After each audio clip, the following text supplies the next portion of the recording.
Hello guys, welcome to my channel. At first I would like to say thanks to those who are watching this video and इसी के साथ आज हम आगे बढ़ते हैं. So class 12th chapter 7 integration. आज हमारा जो टॉपिक है वो है इंटीग्रेशन. न्यू टॉपिक है हमारा इंटीग्रेशन.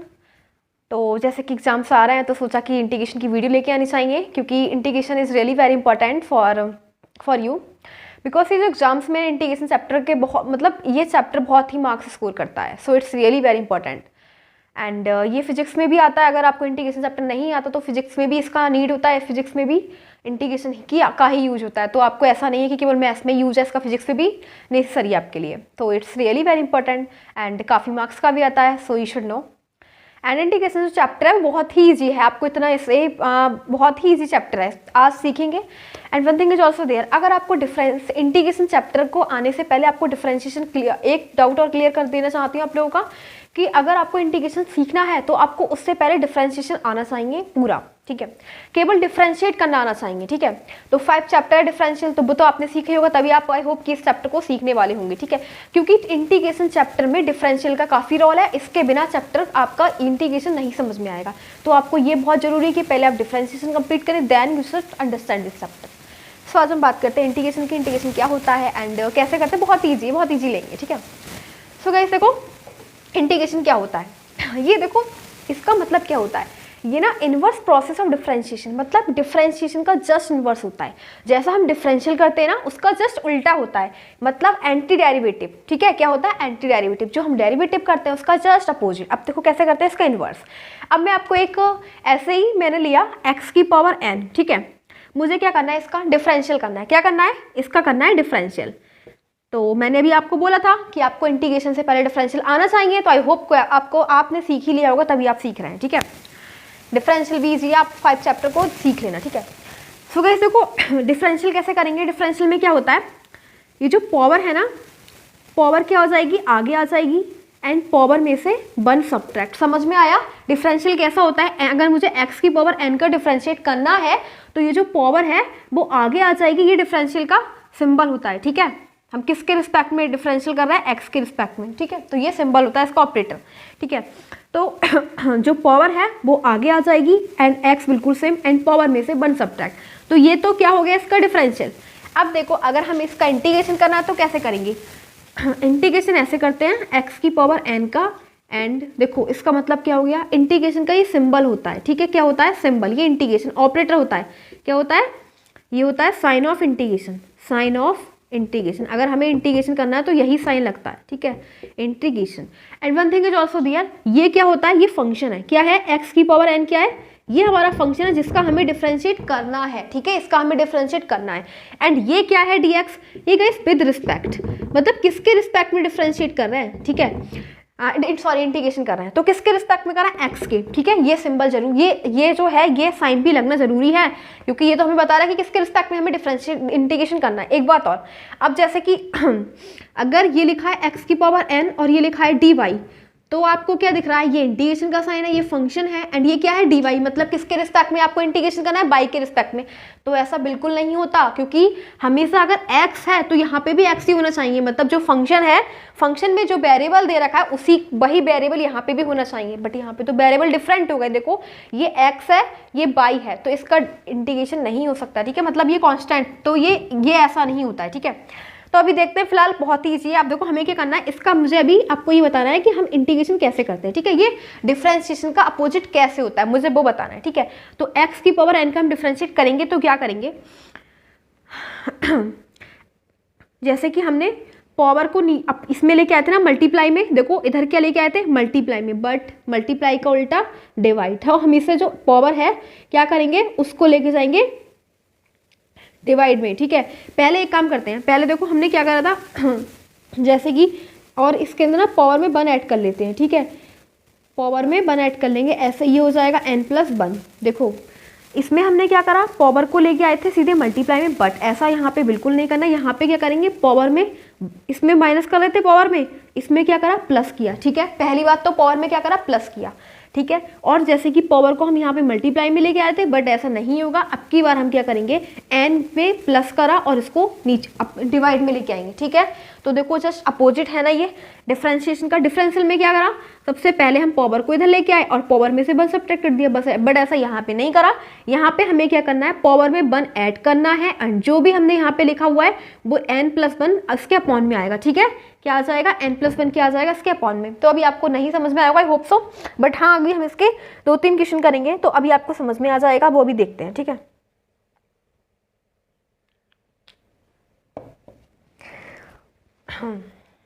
देखो इतना तो आपको समझ में आ गया होगा कि ये डेरिवेटिव का जस्ट अपोजिट था, क्योंकि डेरिवेटिव में क्या करा था, यहाँ पे सब पावर में सब्ट्रैक्ट किया था, बट यहाँ पे क्या करा है, एडिशन किया है। यहाँ पे मल्टीप्लाई में बट लेके आए इसकी पावर को, बट यहाँ पे अपॉन में ले गए। इतना तो समझ में आया होगा। एंड अभी हम देख लेते हैं, अब हमें देखो किसका डिफरेंशिएट करना है, अब किसका इंटीग्रेशन करना है वो देख लेते हैं। ठीक है, तो अब हम करेंगे x² का इंटीग्रेशन करेंगे। ठीक है, समझ में आ गया किसका कर रहा है, x² का। अब देखो मैंने ऑपरेट किया, मतलब इंटीग्रेशन का साइन लगाया, बिकॉज हमें इंटीग्रेशन करना है। ठीक है, फंक्शन क्या है, x⁴n हो गया, x⁴2 हो गया। ठीक है, किसके रिस्पेक्ट में कर रहा है वो हमें दिख रहा है dx। ठीक है, तो क्या करेंगे, सिंपल सी बात है, पावर में क्या करेंगे 1 ऐड, तो पावर क्या है 2, 2+1 एंड फिर हमें ये मल्टीप्लाई में नहीं लिखना है, हमें इसको अपॉन में ले जाना है, डिवाइड में करना है। तो क्या हो जाएगा x⁴3/3। ठीक है, और एक बात और, यहाँ पे हम c और ऐड करते हैं। ठीक है, क्या करते हैं, c और ऐड करते हैं। ठीक है, और इसको क्या बोलते हैं, इसको हम बोलते हैं कांस्टेंट। c है क्या, c क्या है, कांस्टेंट। ठीक है, ये कांस्टेंट होता है। ये हम क्यों यूज करते हैं, बिकॉज इसीलिए क्योंकि ये जो इंटीग्रेशन होता है ना वो कभी कंप्लीट नहीं होता है। ठीक है, इसीलिए हम c का यूज करते हैं। जैसे कि मैं अभी आपको बताऊंगी, इतना तो आपको समझ में आया, वो बताएंगे c यूज क्यों करते हैं। ठीक है, ये क्या दे रखा है, x की पावर में क्यों 1 ऐड करा और यहाँ पे क्या आ गया 3, तो इतना आपके समझ में आया होगा, इसमें कुछ नहीं था। ठीक है, अभी और भी करेंगे, काफ़ी सारे सम्स करने वाले हैं आज हम, तो थोड़ा सा रफ कर लेते हैं। आई होप कि आपके समझ में आया होगा इतना। अब देखो इसे कर लेते हैं रफ।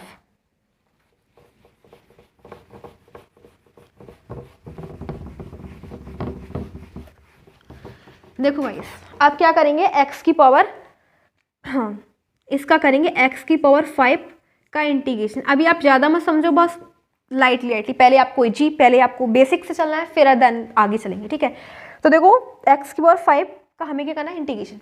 तो क्या करना है, सिंपल से इसके अंदर सबसे पहले पावर में 1 ऐड, बस वही करना है हमें, पावर में 1 ऐड करते हैं। ठीक है, एंड जो भी हमारा ये लिखते हैं 5+1 वो उसको अपॉन में लिखते हैं। डिफरेंशियल की तरह नहीं करते कि उसको मल्टीप्लाई में नहीं लिखते, बल्कि हम इसे अपॉन में लिखते हैं। समझ में आ गया, तो डिफरेंशिएशन जस्ट अपोजिट हुआ, इन्वर्स हुआ या नहीं। ठीक है, प्लस यहाँ पे कांस्टेंट ऐड कर दो, तो ये हो जाएगा x⁶/6 प्लस कांस्टेंट c। ठीक है, अब मैं आपको एक बात बताना चाहती हूँ कि यहाँ पे हम कांस्टेंट c क्यों ऐड करते हैं। ठीक है, जैसे कि x⁶ + 3 का हमें क्या करना है, वो इंटीग्रेशन करना है। ठीक है, इंटीग्रेशन। ठीक है, हमें क्या करना है, इसका इंटीग्रेशन करना है। तो सिंपल से देखो क्या करेंगे, x⁶ का क्या हो जाएगा, देखो गाइस पावर में क्या हो जाएगा 1 ऐड होता है। ठीक है, पावर में क्या करा 1 ऐड कर लिया, एंड जो भी हम यहाँ पे लिख रहे हैं वही क्या लिखते हैं, अपॉन में 6+1। बट अब हम +3 का क्या करेंगे, 3 का तो क्या हो जाएगा, यहाँ पे 3 × x हो जाएगा। ठीक है, क्या हो जाएगा, 3 × x हो जाएगा। ठीक है, एंड प्लस कांस्टेंट c हम इसके अंदर ऐड कर रहे हैं। समझ में आ गया। अब देखो पता है, जैसे कि हमने 3 का करा, तो इसको एक काम और कर सकते हैं, जैसे कि ये हम पता है एडिशन में क्या होता है, एडिशन में हम इसको सेपरेट कर लेते हैं। क्या करते हैं, एडिशन में इसको अलग अलग कर लेते हैं। जैसे कि इसे लिखेंगे x⁶, ठीक है, इंटू dx हो जाएगा, एंड फिर प्लस लगाएंगे, इंटीग्रेशन का साइन लगाएंगे, एंड 3 लिखेंगे और dx। ठीक है, तो फिर ऐसे केस में क्या हो जाएगा, इसका तो आपको समझ में आ गया होगा, बट इसका कैसे करा। ऐसे केस में आपको दिख रहा है कि 3 क्या है, कांस्टेंट, तो 3 को क्या लिख लेते हैं, आगे लिख लेंगे, एंड ये हो जाएगा केवल dx। समझ में आ गया। देखो इसको कंसेप्ट को कैसे समझेंगे, 3 कांस्टेंट है, इसके साथ कोई वेरिएबल ऐड नहीं है। ठीक है, मल्टीप्लाई में नहीं है वेरिएबल, तो 3 को आगे ले लेंगे, क्या बचेगा, केवल dx बचा। ठीक है, तो 3 तो हमारा ऐसे ही रहा, लेकिन यहाँ पे dx का क्या हो जाएगा, x क्या हो जाएगा, dx का हो जाएगा x। ठीक है, तो यहाँ पे क्या हो गया, 3x प्लस कांस्टेंट c। अब मैं आपको बता रही हूँ c क्यों ऐड करते हैं, c इसलिए ऐड करते हैं क्योंकि कोई भी जो इंटीग्रेशन 2 प्रकार के होते हैं, एक डेफिनेट एक इनडेफिनेट। ठीक है, जैसे कि डेफिनेट का मतलब होता है, देखो इंटीग्रेशन यहाँ पे लिखती हूँ, पहले से नोट करो, ठीक है।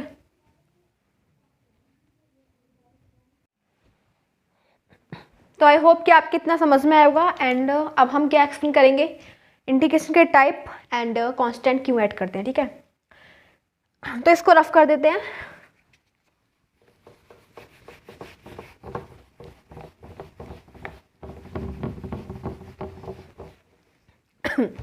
तो देखो, अब आपने डिफरेंशियल चैप्टर तो सीखा ही होगा। जैसे कि डिफरेंशियल करेंगे D over D x sign x plus 3 का, ठीक है। या फिर कुछ भी ले लो, 2 ले लो, 1 ले लो, 4 ले लेते हैं, कुछ भी ले लो, ठीक है। तो देखो क्या हो जाएगा, अगर हम डिफरेंशियल करेंगे साइन एक्स का तो क्या हो जाएगा कॉस एक्स, ठीक है। क्या हो जाएगा कॉस एक्स। बट अगर हम 4 का तो डिफरेंशियल क्या हो जाएगा 0 ही हो जाएगा, ठीक है। केवल कॉस एक्स ही आएगा, ठीक है। और अगर यहाँ पे चेंज कर देंगे 5 तो तब भी कॉस एक्स आएगा। कुछ भी वैल्यू लगा लोगे तब भी क्या आएगा आपके पास कॉस एक्स ही आने वाला है, ठीक है। तो गाइस इसके लिए हम वैल्यू चेंज करने के बाद भी हमारे पास जो मिल रहा है फंक्शन क्या मिल रहा है वो तो वही मिल रहा है कॉस एक्स। तो अगर हम चेंज करते हैं तो एक फिक्स्ड वैल्यू लगा देते हैं, ठीक है। यानी कि हम चेंज करेंगे या फिर कोई भी वैल्यू हमारी तो चेंज नहीं हो रही तो हम यहाँ पे एक फिक्स लगा देते हैं। जैसे कि हमारी ये कांस्टेंट चीज़ हो जाती है, बिल्कुल कांस्टेंट, कि हमारा जो भी है जो भी हमने यहाँ पे लगाया वेरिएबल वो क्या है कांस्टेंट है। हमारा ये जो इंटीग्रेशन क्या हो जाएगा बिल्कुल कांस्टेंट हो जाएगा, ठीक है। इसके अंदर आपने कुछ भी चेंज कर दिया, बेरिंग है नंबर्स क्या है बेरिंग हो रहे हैं, कुछ भी फर्क नहीं पड़ता। बट हमारा तो टर्म क्या आ रही है वही आ रही है कॉस एक्स, तो हम क्या लगा देते हैं कांस्टेंट लगा देते हैं कि कुछ भी लगाओ लेकिन हमारा जो है कांस्टेंट है। जो भी आपने लगाया तो नंबर चेंज की बजाय हम क्या लगा देते हैं कांस्टेंट साइन लगा देते हैं। इसे बोलते हैं कांस्टेंट ऑफ इंटीग्रेशन। क्या बोलते हैं कांस्टेंट ऑफ इंटीग्रेशन, मतलब कांस्टेंट वैल्यू मिल रही है हमें, ठीक है। Constant of integration, constant of integration, ठीक है। अब देखो इतना समझ में आ गया होगी कांस्टेंट क्यों ऐड करते हैं। कुछ भी ऐड करने के बाद हमें क्या मिलता है कांस्टेंट वैल्यू मिलती है तो हम इसे लगा देते हैं। कुछ भी लगाओ बट हमारा क्या है कांस्टेंट ही आना है, तो कांस्टेंट ऑफ इंटीग्रेशन, ठीक है। अब एक बात और, अब इंटीग्रेशन के टाइप कितने होते हैं। इंटीग्रेशन 2 काइंड्स के होते हैं, 2 टाइप्स के होते हैं। एक तो डेफिनिट, ठीक है, एक होते हैं डेफिनिट और एक होते हैं इनडेफिनिट। एक डेफिनिट एक इनडेफिनिट। अब डेफिनिट का मतलब क्या होता है, इनडेफिनिट का मतलब क्या होता है। देखो गाइस डेफिनिट का मतलब क्या होता है, जैसे कि एक तो इंटीग्रेशन होता है जो सिंपली अभी ऐसे मैंने आपको दिया कि ऐसे इसका इंटीग्रेशन कर दो x की पावर n का dx का, ठीक है। तो ये क्या है, ये हमारा इंडेफिनिट है। क्या है इंडेफिनिट, ठीक है। और ये अब अगर मैंने यहाँ पे दे दिया इसकी लिमिट दे दी 1 से लेके 2, जब भी इंटीग्रेशन में लिमिट लग जाती है तो वो क्या हो जाता है हमारा डेफिनेट इंटीग्रेशन हो जाता है, ठीक है। क्या हो जाता है that is called whenever there is given limit in any function and we have to integrate, then this is a function of indefinite integral, ठीक है। But whenever there is not given the limit then we can easily say that this is a function of indefinite integral। ये जो हमारा integration है वो कैसा indefinite है, अगर लिमिट नहीं दे रखी और अगर लिमिट वाला सम दे रखा है तो उसके अंदर क्या हो जाएगा वो डेफिनेट इंटीग्रेशन हो जाएगा, ठीक है। तो ये हमारे डेफिनेट एंड डेफिनेट हो गए। एंड अब हम देखो एक बात और देखते हैं, कुछ फॉर्मुलेस वगैरह मुझे लिखने हैं। जैसे कि हमें करना है साइन एक्स का क्या करना है जैसे कि ये मुझे लिख रहा है डी ओवर डी एक्स, ठीक है, डी ओवर डी एक्स लिख रहा है। सो गाइस देखो अब हम देखेंगे कि ये जो इंटीग्रेशन होता है वो डिफरेंशिएशन का कैसे इन्वर्स होता है। जैसे कि साइन एक्स है, साइन एक्स का हमें क्या करना है इंटीग्रेशन करना है, ठीक, डिफरेंशियल करना है। तो क्या हो जाएगा ना कॉस एक्स, ठीक है, हो जाएगा कॉस एक्स। साइन एक्स का डिफरेंशियल क्या होता है कॉस एक्स, फॉर्मूलेस लर्न होंगे आपको, ठीक है। अब मुझे क्या करना है इंटीग्रेट कर देना है, इंटीग्रेशन का साइन लगा देंगे, ठीक है। तो ये हो जाएगा डी साइन एक्स एंड जो डी एक्स है वो किधर आ जाएगा, वो आ जाएगा इधर, ठीक है। तो देखो ये जो डिफरेंशियल है एंड इंटीग्रेशन एक दूसरे को कट कर देते हैं, क्या कर देते हैं कट कर देते हैं, ठीक है। इंटीग्रेशन एंड डिफरेंशियल हमेशा एक दूसरे को कट कर देंगे। आपको कट नहीं करना है, ऐसे मतलब बता रही हूँ, ठीक है। तो क्या मिलेगा हमें साइन एक्स कॉस एक्स का इंटीग्रेशन क्या होगा साइन एक्स। देखो इधर देखो कॉस एक्स का इंटीग्रेशन क्या आया साइन एक्स आया, ठीक है, आ गया। और इधर हमने करा था साइन एक्स का डिफरेंशियल तब क्या मिला कॉस एक्स, बट अब हम यहाँ पे कॉस एक्स का इंटीग्रेशन करा है तो साइन एक्स, तो हो गया ना, हो गया इसका इनवर्स। देखो साइन एक्स का करा कॉस एक्स मिला, कॉस एक्स करा तो साइन एक्स मिल गया, ठीक है। तो यही हमारा क्या होता है, इसका just inverse process of differentiation होता है, डेरिवेटिव होता है। तो आई होप आपकी समझ में आएगा क्या होता है, ये डिफरेंशिएशन का इनवर्स होता है, ठीक है। तो बस अब हम देखो एक आध सम और देख लेते हैं, ठीक है। तो इसको रफ कर देते हैं, इतना आई होप कि आपको क्लियर हुआ होगा। So there is no space, I will have to clean it.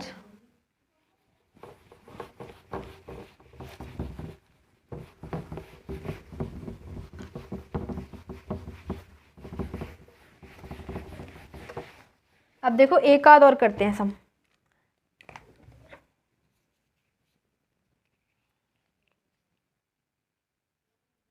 अब एडिशन में लेते हैं। एडिशन में देखो कैसे सेपरेट करते हैं। जैसे कि मैं ये सम ले रही हूँ एक्स स्क्वायर प्लस 3x ऐसे dx, तो इसको कैसे करेंगे, एडिशन में सेपरेट कर लेते हैं दोनों। देखो एडिशन में जो फंक्शन होता है ना वो सेपरेट हो जाता है। जैसे कि हमें दे रखा है एफ ए प्लस बी और dx, ठीक है।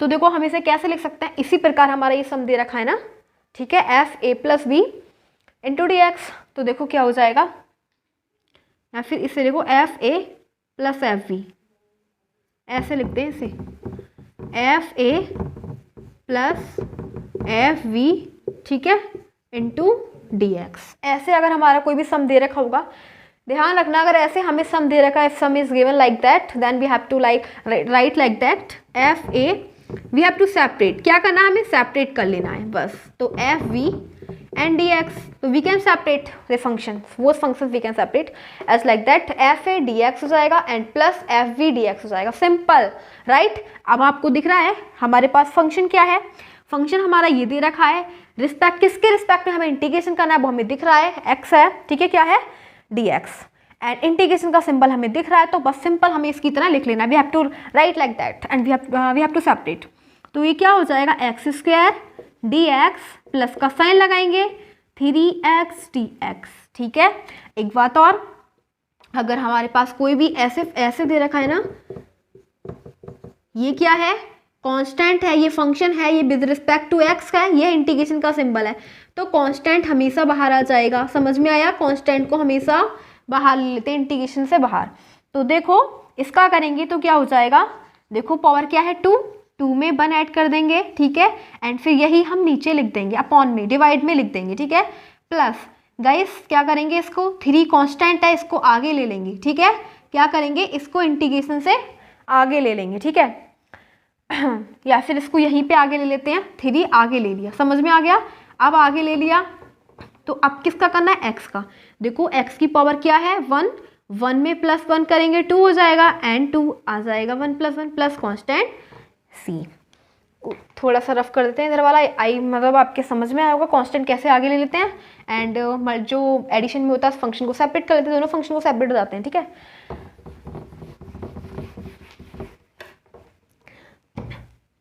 तो देखो क्या हो जाएगा, ये इजिकल टू एक्स की पावर 3 अपॉन 3, ठीक है, प्लस ये हो जाएगा 3x square upon 2 plus constant C, that is the answer. बस यही हमारा था, जो हमारा क्वेश्चन फर्स्ट ऐसे या नॉर्मली ले लिया था, ठीक है, तो वो इसका आंसर हो जाएगा। सो गाइस ऐसे ही हम कोई भी सम कर सकते हैं, ठीक है। तो आपके समझ में आएगा इंटीग्रेशन चैप्टर, एंड एक अब इसके ना कुछ फॉर्मूलेस लिखते हैं, ठीक है। तो इंटीग्रेशन चैप्टर में देखो फॉर्मूलेस बहुत, जैसे कि हमने डिफरेंशियल चैप्टर पढ़ा होगा तो आपको पता होगा, सबसे पहले उसके फॉर्मूलेस लर्न करेंगे, ठीक है। और फॉर्मूले लर्न क्या करने, जब आप सॉल्व करोगे तो अपने आप ही याद हो जाते हैं फॉर्मूलेस, ठीक है। जैसे जैसे हमारे डेली रूटीन में आते रहते हैं वैसे वैसे हमें लर्न हो जाते हैं, तो उसमें केवल मैं राइट कर देती हूँ, and when I will solve the questions and you will remember, you will remind all things, okay. तो अब हम इतना रहने देते हैं, एंड फिर हम लिखेंगे अब फॉर्मूले, ठीक है, फॉर्मूलेस लिखते हैं अब।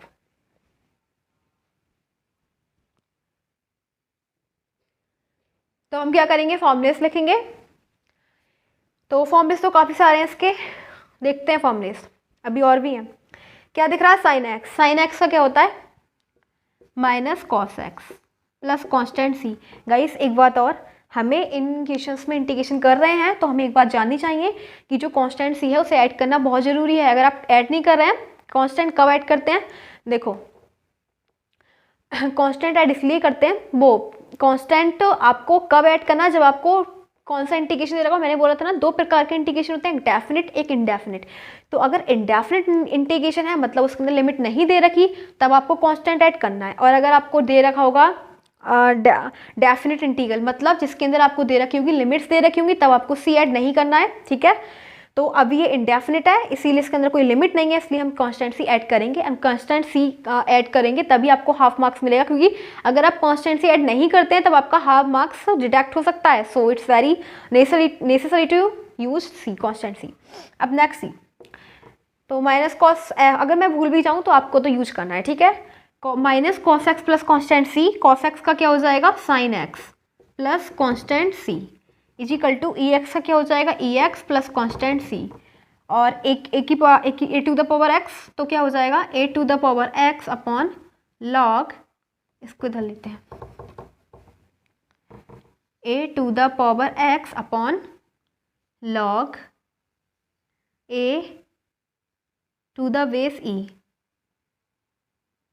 Log a to the base ई, ठीक है, प्लस कांस्टेंट सी। एंड अब क्या दे रखा हमारे पास x की पावर n, तो x की power n plus 1 upon n plus 1 plus constant C. Sec square x का होता है 10x, ठीक है, एंड सेक x 10x का होता है sec x plus C, and cosec x cot x का होता है minus cosec x plus constant C, ठीक है। तो आप इसे नोट करिएगा बिकॉज गाइस ये बहुत इंपॉर्टेंट है। अभी आप खुद ही देख लेंगे कि जब आप नेक्स्ट क्वेश्चन सॉल्व करेंगे तो सबसे पहले आप इनका ही यूज करेंगे, ठीक है, अदरवाइज आप क्वेश्चन नहीं कर सकते अगर आपको नहीं पता होंगी वैल्यूज तो।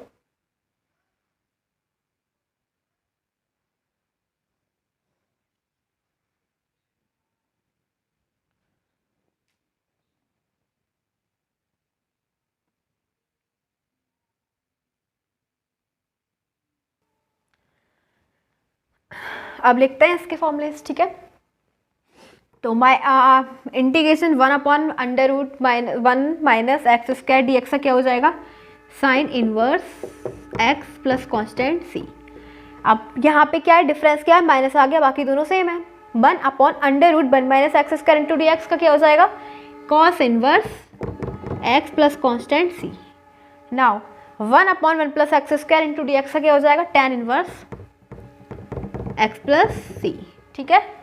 अब आगे चलते हैं। अब क्या दिख रहा है आपको, केवल चेंज क्या है, यहाँ पे तो पॉजिटिव था, यहाँ पे माइनस है, तो बस यहाँ पे सिंपल सी बात है, यहाँ पे माइनस होगा तो यहाँ पे कॉट इनवर्स आ जाएगा, cot inverse x plus constant C.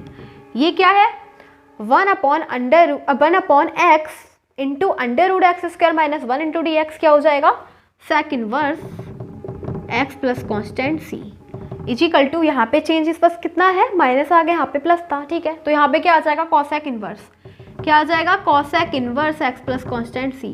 और एक और है 15 एक्स का करेंगे ओनली डी एक्स का करेंगे तो क्या हो जाएगा एक्स प्लस कॉन्स्टेंट सी। भाई फॉर्मूलेस जैसे जैसे आते रहेंगे वैसे हम लिखते रहेंगे, बट फिलहाल इतने ही इंपॉर्टेंट है तो जो हमने लिख दिए, एंड बाकी जितने भी क्वेश्चंस में आएंगे सॉल्व करेंगे तो वो हम लिखेंगे, ठीक है। तो अगर हम केवल डी एक्स का करेंगे तो क्या हो जाएगा एक्स प्लस कॉन्स्टेंट सी। तो बस यही हमारे फॉर्मूले से जो इसमें मुझे नजर आ रहे हैं, ठीक है। बाकी जैसे कि आप क्वेश्चंस वो फॉर्मूलेस वगैरह क्वेश्चन सॉल्व करेंगे देन फॉर्मूलेस आएंगे तो हम लिख देंगे, ठीक है। तो बस आपको देखो फॉर्मूलेस लर्न करने की क्या बात है, आप जैसे जैसे देखो आप ना सम करेंगे, आप बहुत लंबा चैप्टर है, ठीक है, तो आप जैसे जैसे सम्स करते जाएंगे आपको कंटिन्यूसली जो फॉर्मूलेस यूज करते जाएंगे तो आपको अपने आप ही लर्न हो जाएंगे, ठीक है। तो जैसे जैसे यूज होता है वैसे वैसे लर्न हो जाते हैं, ठीक है। तो ये हमारे हो गए फॉर्मूलेस। तो अब हम एक थोड़ी सी एक्सरसाइज कंप्लीट कर लेते हैं, ठीक है। एक्सरसाइज के 1-2 क्वेश्चन सॉल्व करेंगे।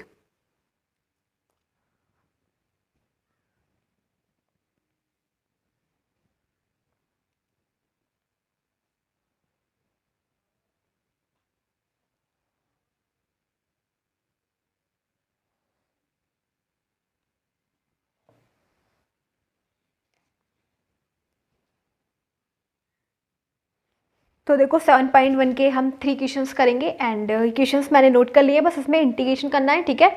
तो सबसे पहले इंटीग्रेशन का सिंबल लगा दिया, ठीक है, एंड डी एक्स के रिस्पेक्ट में डिफ्रेंशिएट करना है, ठीक है। तो देखो कैसे करेंगे, बहुत ही इजी क्वेश्चंस हैं, बहुत ही। पहला वाला करेंगे फर्स्ट, देखो साइन 2x का करना है इंटीग्रेशन, ठीक है।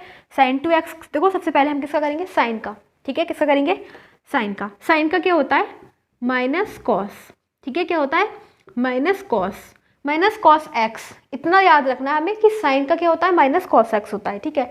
हमें नहीं देखना आगे वाला फंक्शन, हमें केवल साइन का देखना है। साइन का क्या होता है माइनस कॉस एक्स, बिल्कुल सेम लगा दो। वट अब हम करेंगे किसका, अब करेंगे 2x का, ठीक है, किसका करेंगे 2x का।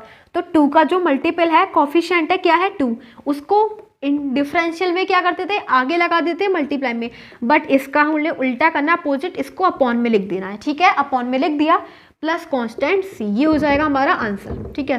अब करना है सेकंड वाला, अब देखो सेकंड वाले में किसका करेंगे, कॉस का, बस केवल कॉस से मतलब रखो, कॉस का क्या हो गया साइन, और बाकी जो भी एंगल में दे रखा है 3x उसको ऐसे लिख दो।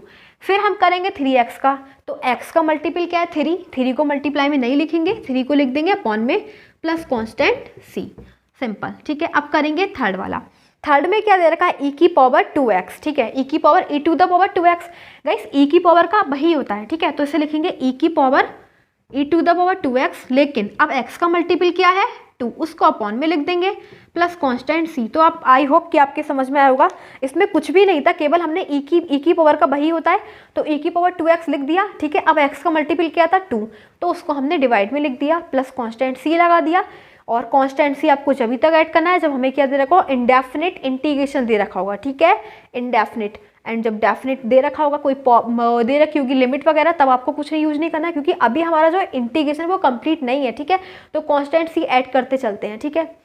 तो ये हमारे हो जाते हैं 3 क्वेश्चंस ऑफ एक्सरसाइज 7.1 एंड आगे की क्वेश्चंस हम करेंगे कल।